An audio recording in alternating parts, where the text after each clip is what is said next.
We're here with Ryan Condal, one of the showrunners for House of the Dragon. Ryan has done the television show Colony, but most relevant to y'all will be the fact that he has a podcast all about props. It's called The Stuff Dreams Are Made Of, and he hosts it with David Mandel, who's known for Veep, Curb Your Enthusiasm, Seinfeld, and more. It's a great listen, so check it out and let them know that History of Westeros sent you. So there's 2 episodes in the book at this point, and obviously it's been a fantastic reaction. I listened to your podcast, Stuff Dreams Are Made Of, and that was super fun. We will actually be doing, I'm going to try to have some people on from the show, more like artisans that build stuff, because I think more specific to the show. So I think this season we're going to come back in the fall and soonish, and definitely it's still a show about collecting, but I think there's a lot of interest now that we can actually have people on and talk about the stuff that they built for the show. So we're going to do a bit of that, and I think we're going to come right out of the gate with somebody very near and dear to my heart that worked on the show. So yeah, Stuff Dreams Are Made Of. Please subscribe and give a listen. Yeah, it's interesting stuff. Yeah. I've really liked it. I listened to you talking with Tim, who's the armorer. Yeah, and Tim Lewis. That's a perfect example of the type of person that we could expect to hear from you. And your co-host, David, made a great joke there talking about you and House of the Dragon and how you're a collector of props and things like that. And he made the joke that it's like putting a heroin addict in charge of the heroin factory, which that does seem like an apt thing, you being such a fan of props. So let me ask you, let me see, maybe we've got a little conspiracy theory here. Is this whole thing just a way to fuel your habit? House of the Dragon is all just your props habit here?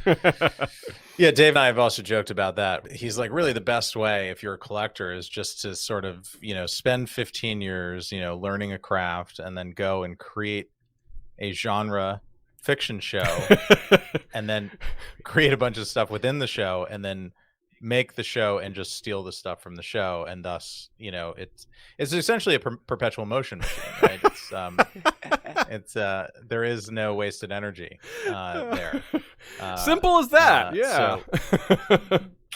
So it's a good plan. I mean, that's not why I got into it, but a thought did occur to me as I was, taking parchments home with me every day from work. Well, I'll give an extra teaser for your show, and I give people a little extra incentive to listen, which is that you teased some sort of prop, some item that was an original that was used in the show, that was like the first thing you grabbed for yourself, and you said it was maybe damaged in a certain way during a stunt. So he's going to reveal one day what that is. So tune in, folks. I will. And, yes, that episode has not happened yet, but I did take a banged up one home with me from a particular scene that has not happened yet. Oh, okay, so it wasn't a scene from the first 2 episodes. All right, so we know that much. Correct. That's cool. There's a question from someone who's interacted with your show that's a listener of our show as well, Taylor Lineberry, who asks, will any of the House of the Dragon props make it to auction, you think? Or is that maybe too hard to predict at this point? Or I don't know. I mean, at this point, it's always hard to predict. You just never know where this stuff goes. I mean, my hope is that at some point they would do something like that. And I will certainly encourage that when the time comes, just because I think it's such a great, fan outreach thing. It's just a great way to share the show with the fans. And I mean, you can imagine, you haven't seen the containers and containers, and we just make so much stuff for the show. They're, even with a robust archive and multiple museum exhibits, touring exhibits, there's always more stuff than you could possibly keep, and multiples and things like that, because it is a very high-end show. Everything on the show is bespoke, so there's just so much of it, and at some point it just becomes so onerous to keep it all that I think that's actually a really cool way to dispose of something where it doesn't end up in a landfill. And it's done in an official way.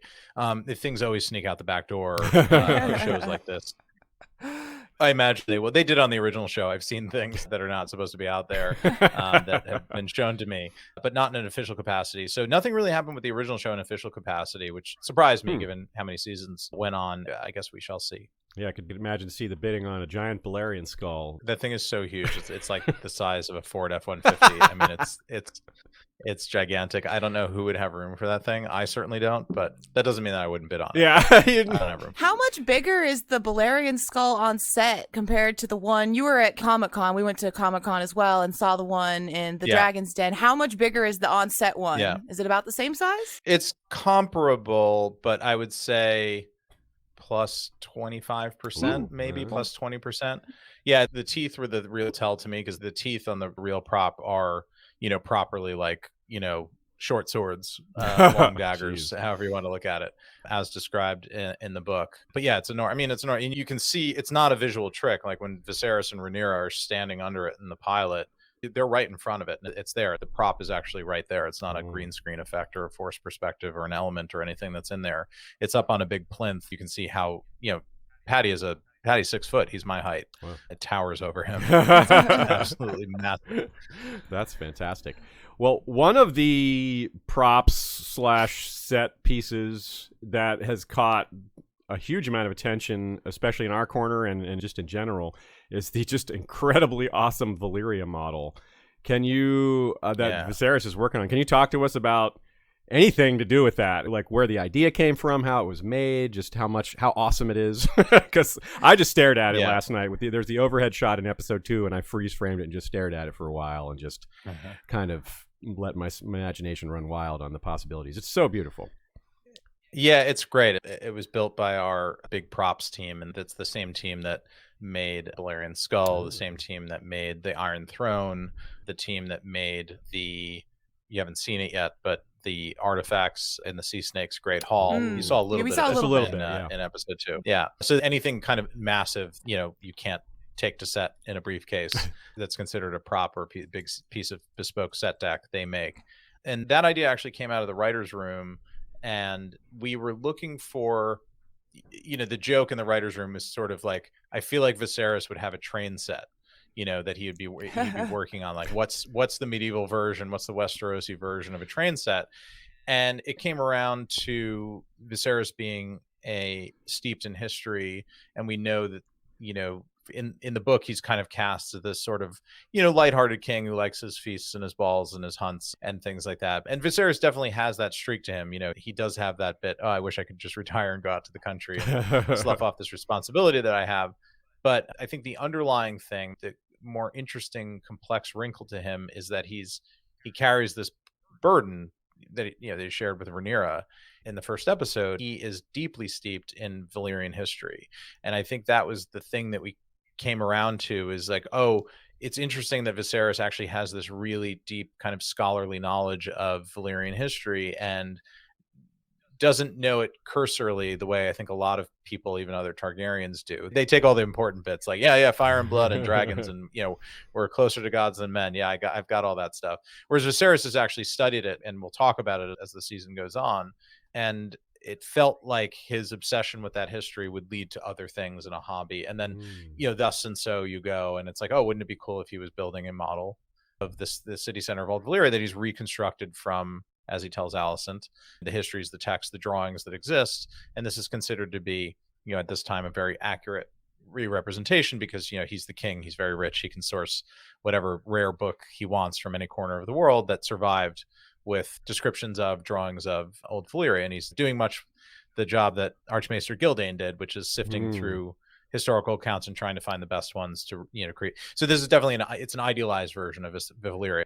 I wouldn't say that it's the actual city because no one would know because it was blown up and we didn't have film or photographs. That's the idea behind it. And this idea that, as the show takes place over some years, particularly this season, you will also see it kind of evolve as time passes on. Yeah, that was a great way to show the passage of time. We noted that between episode 1 and 2, and it helps. One of the many ways to show the passage of time. It's a great visual for that. It's also just great to look at in general. It's amazing. Yeah, it really is. It could be hard for you to walk out the back door with that one, though, huh? It's a bit large. Correct. It is in sections, thankfully. But yes, that's a tough one. It's funny because you talk about the experience of working on this show. Every other show that I've worked on, you envision this thing in your head, and then you ask somebody to build it, and they bring it in, and you're like, oh, okay, yeah, that'll work. This show, everything that came was always, first of all, 10 times greater than you thought and 10 times bigger than you thought. When I first saw that thing, and they were like, no, that's just I was like, that's amazing. And they're like, that's just the city center. We actually have 7 more people we're building that we're bringing. I was like, what? And eventually, you see it kind of takes over the apartments in an interesting way. I love it. And it's dragon scale. So you see all the little dragons that Viserys is holding. Yeah. I mean, that's sort of a Drogon scaled. So you can imagine how big that thing is. Yeah, it's really huge. Yeah. It's really cool because they built the city. They were a culture of dragons. So they built the city to the scale of their gods. Yeah. And I think that's really It fascinating. is. It's reflected. You can see like where they would land, and just all this. The space is made for them. I suppose I have a question. Which came first, the concept to have Viserys have a model of Valyria, or to have it be the opening credits? Which built off of one another? Yeah, I mean, it's sort of one fed the other. I mean, the credits were done much later because we shot the show before the credits. But the idea with the credits was always to try to create a representation of old Valyria, with the sense that the credits are this kind of unknowable technology from old Valyria as a way that they have of tracking their genealogy. Again, a representation of it. We don't really know what we're looking at, but trust in that the blood mages and the people that kept track of genealogy back in Valyria, where they had all their crazy technology and magics, would have known exactly what that was. That's the sort of idea that we're going into. And then with the model being the sort of impetus for the creation of that. That's really cool. Yeah, that's fascinating. It must have been a lot of fun to try to imagine some of that stuff. It brings up another question. The supernatural elements in the show. In the first Game of Thrones, they maybe were reluctant to include some of the supernatural elements, even though there's very powerful supernatural elements throughout it. In Fire and Blood, there's less of that, of course. So it was a surprise, a very good, happy surprise that this stuff about Aegon's dream was included.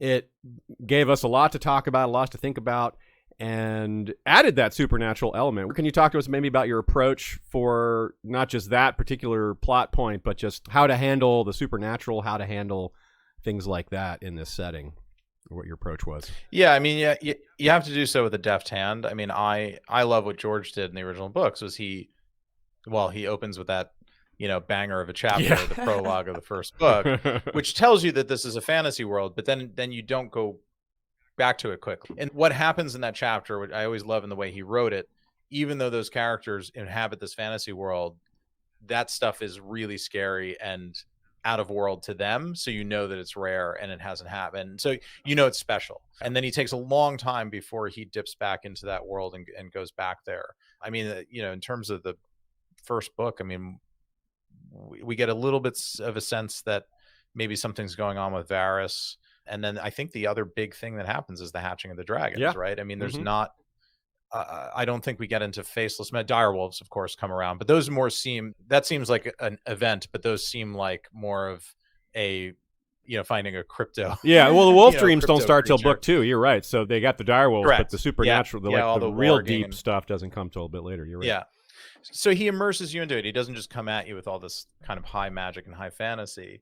I've always really liked that. And I actually like what David and Dan did a lot in the original series, because they played even more coy with it to draw people into the real elements of the show. And then they kind of built on that and came out with it. So they didn't turn off the sort of snobby adults that were coming, pretending that they were watching a palace intrigue piece, a historical fiction piece.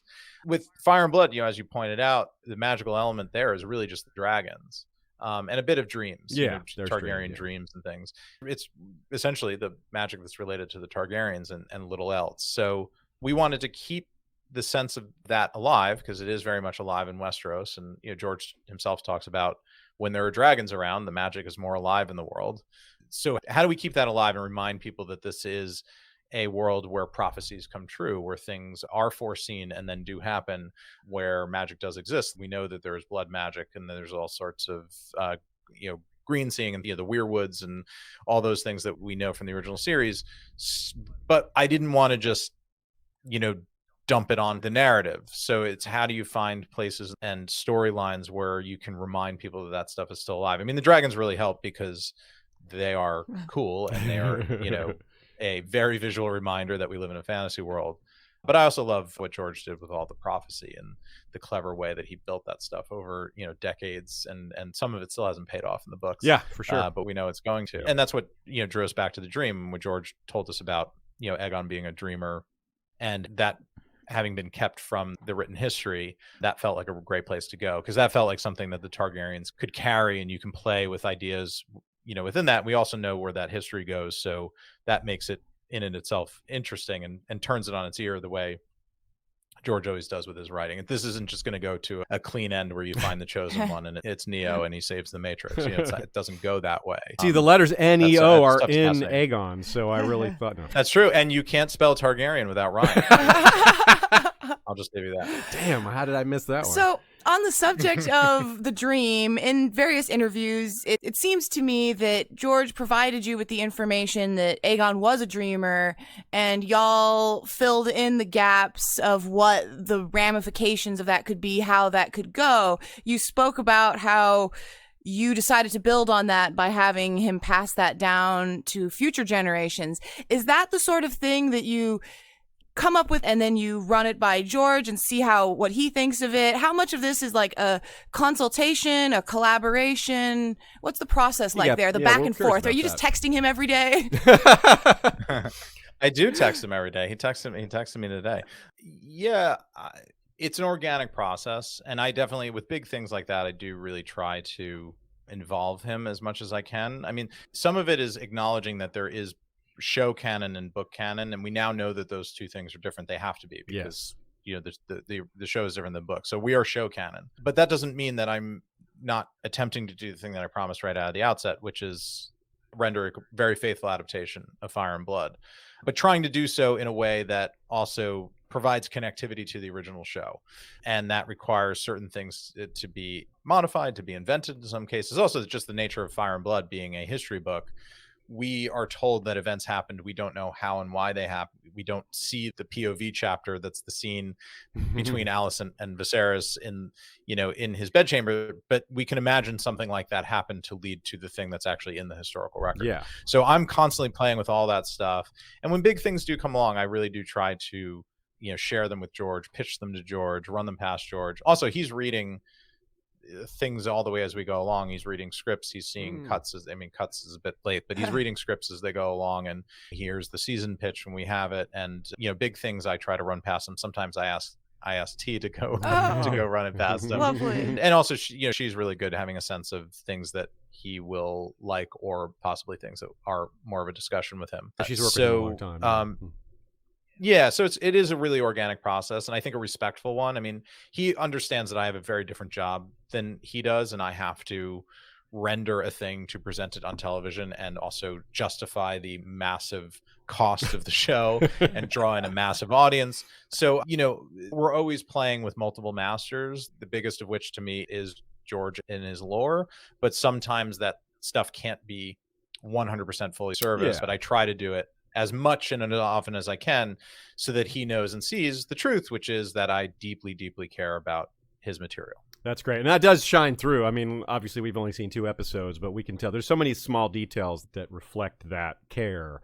And the fans really notice that. I mean, this is an obsessive fandom and detail-oriented fandom. So yeah, I think it's going great. We're so happy. Another question. What are some of your favorite eras in Fire and Blood? Was this one of the ones that you were particularly drawn to, or is this just the one that you, of course, in some way you must have been, but how much of this was what you wanted to do versus you thought this was the best story to put on screen? I think it definitely was the one to come out of the gate with, and I've talked about this before in other interviews, so pardon if I'm repeating myself, but I felt like this particular story had the most thematic connectivity with the original tale, The Song of Ice and Fire, because this is the thing that we know as book readers essentially leads to the decline because of the mistakes made in this period. And even though it's 170 years even before Daenerys' birth, it's 200 years before we meet Waymar Royce ranging north of the Wall.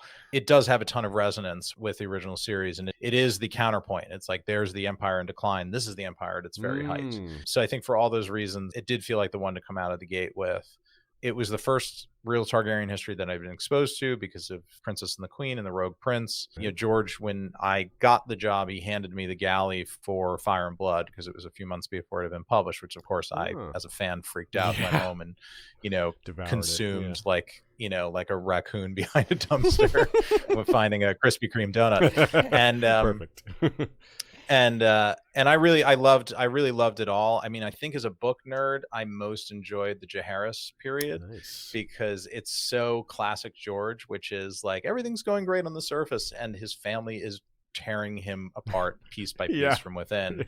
And all of the interesting character dynamics that are going on within that. And also Jaehaerys is sort of a tortured guy who is trying to be the best king he can, and he's taken this oath. And there's a little bit of Viserys in him, our Viserys at least. There's a little bit of Rhaegar in him, I think, too. Yeah. This guy who's trying to live up to a little bit of Jon Snow, too. Mm-hmm. Guy who realizes that he has this burden of a certain birth, and then is trying to own up to it and keep up to it by training and by studying and building roads and traveling the empire and getting to know his other lords. And I was really fascinated by all that. And I love that as a book nerd. I think that's more of a challenging adaptation because it is a family drama told, and there is no threat from the north or threat from Essos or civil war to fight.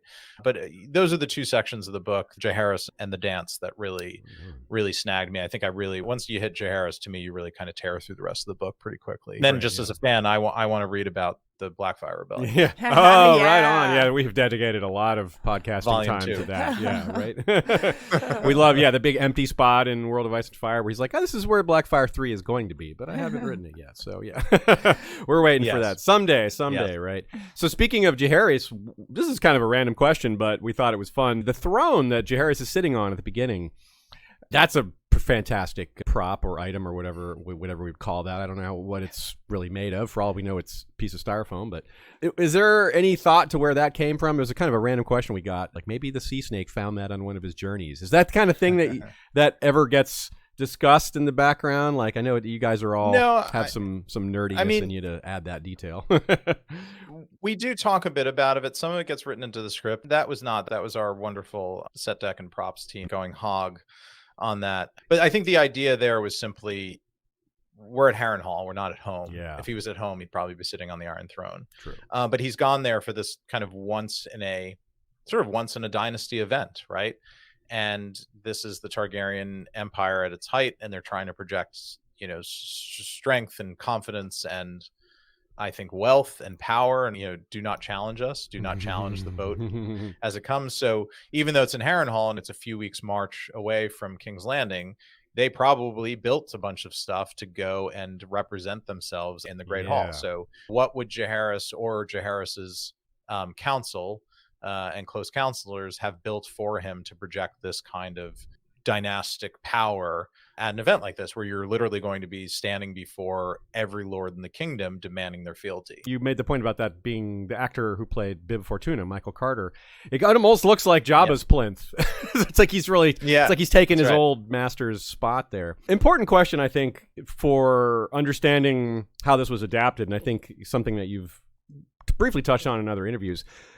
You've worked on other TV shows before. You have quite a bit of experience here, but this is a very different script, at least the source material. Obviously, you didn't just take Fire and Blood and use it as a script, but as an adaptation, that's a very different thing to have to base the show off of than what you normally have.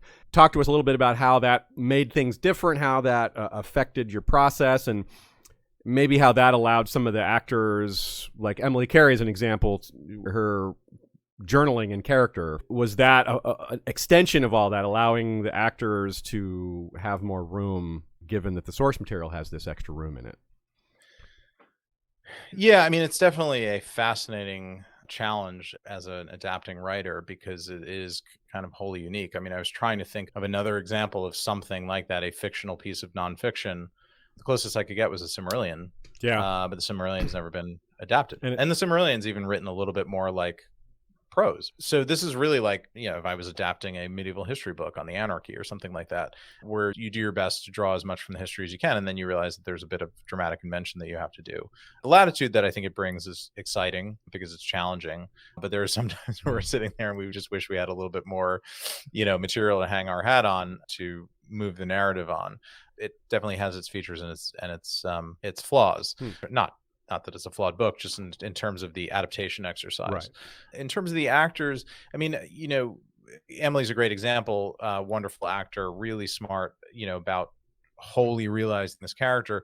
I think when they're talking about their backstory and things like that, they're more talking about emotions and things that, wouldn't necessarily, I mean, most of that stuff, I mean, she showed it to us at some point, to Miguel and I, but I think it was more of an emotional history to help her get to where she needed to be as an actor in that play. I mean, she's not sitting down writing like Westerosi. Right. But, all a fascinating exercise. And I think you've accurately identified a lot less of that would have had to go on with A Song of Ice and Fire, just because those characters are so fully realized. And even people who are adults, you get windows into their childhood throughout the course of the thing, and you get a sense of who they are. So yeah, the short, the long answer, I guess, is that Fire and Blood does offer a ton of opportunity for invention, both to the writers and to the actors inhabiting the characters. All right.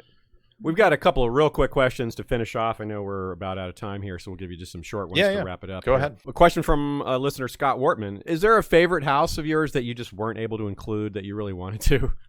Or do you just have that power? If you want You're something, just like, you have we're it. putting that in there. I know you said you could No. include machine guns if you wanted to on what's the Stuff Dreams Are Made Of podcast. You made that point. That's so right. that is true. We don't expect to see The, machine guns. The top panels of Viserys' wheelhouse do pop off at some point, and Cannons little emerge. Browning's machine guns come up, a la the Batmobile. That's going to be a surprise. That's the real twist. Yeah. it is surprising. Wildfire when it does cannons. that. Yeah. That's good too.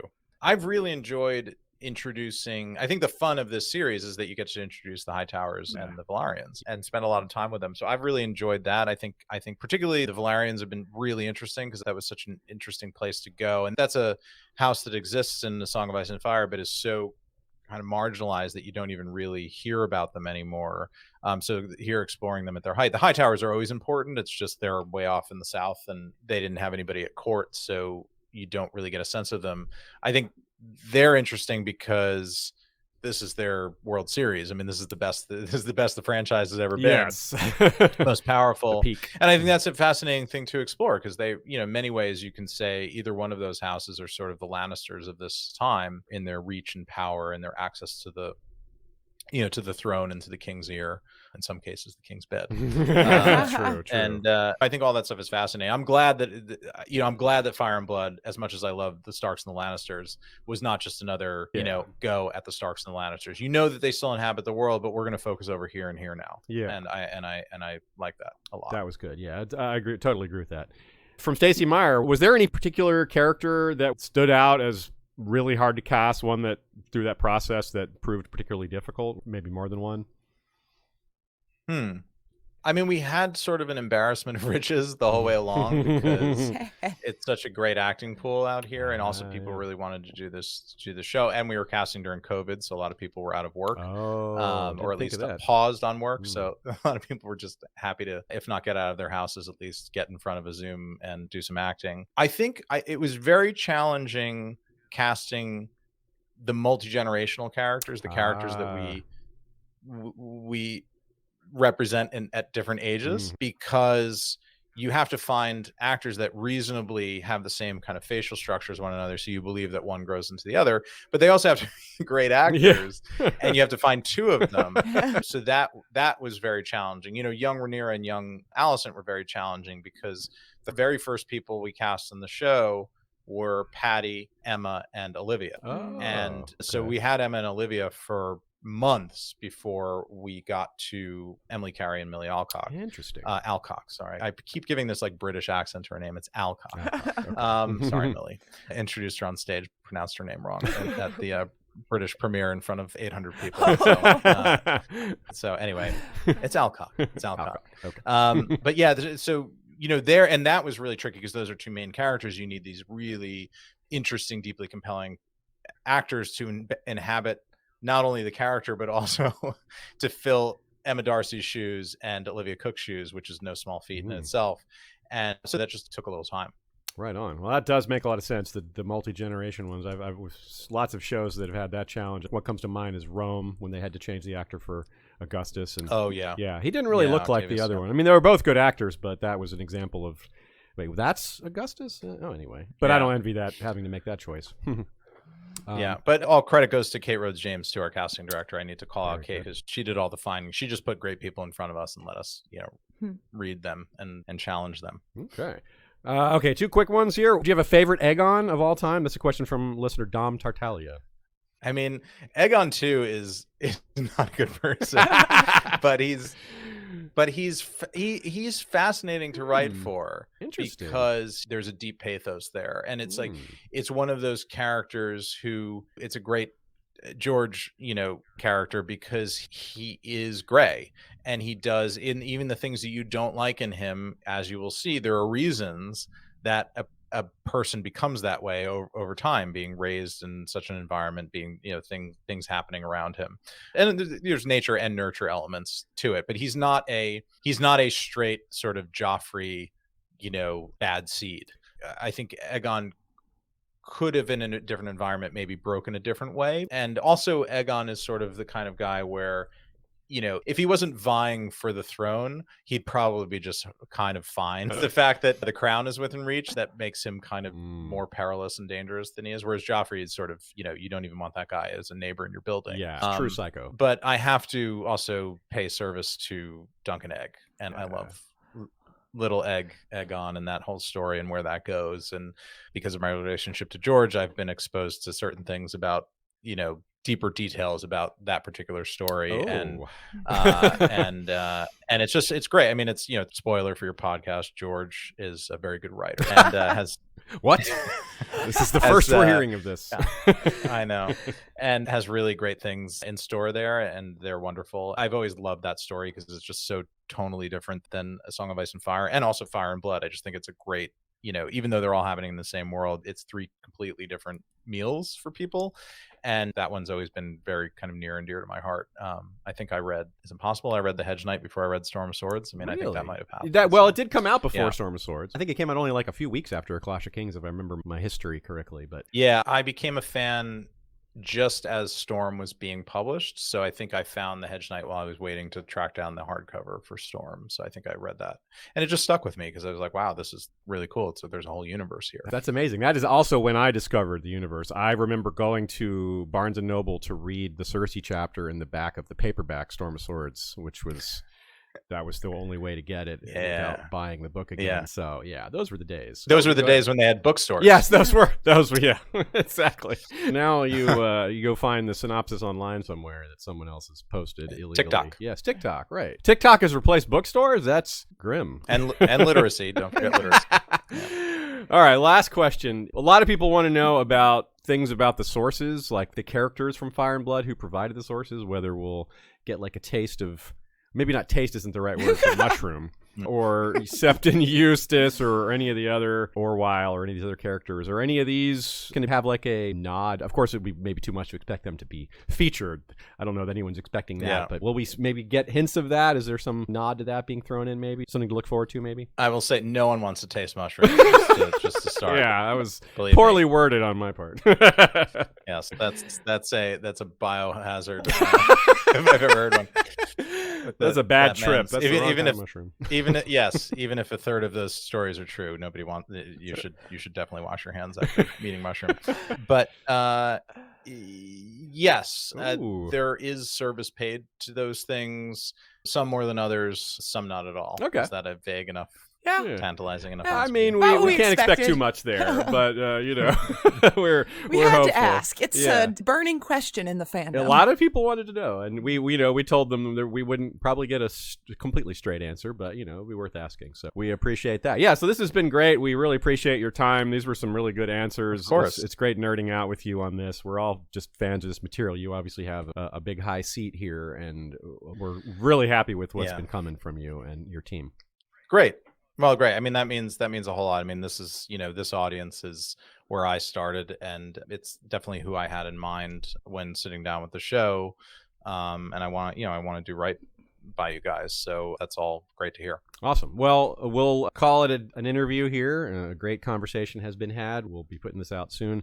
And happy future endeavors here. We're looking forward to everything else. There's 8 more episodes this season. We don't need to remind our listeners to watch the next episode. That's the most obvious thing ever. But we can remind y'all to check out Ryan's podcast. Check out Stuff Dreams Are Made Of, for sure. Subscribe, listen, and maybe start, if y'all want, start with that George R. R. Martin episode. Y'all have an interview with him. That's a great place to start.